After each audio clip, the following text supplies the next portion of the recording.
कश्मीर में इंसानियत सोज वाकया पेश आया जहां 4 साला मासूम बच्ची अपनी ही कजिन की दरिंदगी का निशाना बन गई।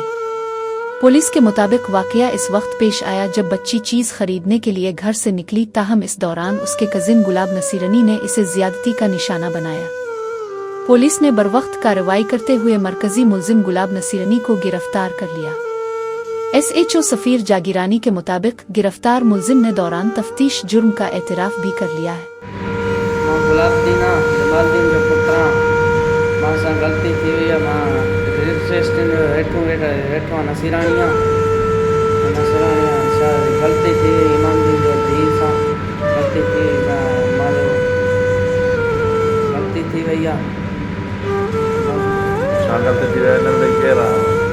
छा ग़लती थी वई आहे? मना कई पई, मना ग़लती करे माफ़ी माफ़ी ॾियो, बेचक्कर न कंदो। पुलिस का कहना है कि बच्ची के वालिद की मुद्दत में मुकदमा दर्ज कर लिया गया है, जिसमें गुलाब नसीरनी को नामजद किया गया है, जबकि एक नामालूम शख्स को भी शामिल तफ्तीश किया गया है। ज्यादती का निशाना बनने वाली मासूम बच्ची को तशवीशनाक हालत में सक्खर के एक निजी अस्पताल मुंतकिल कर दिया गया है, जहां इसका इलाज जारी है।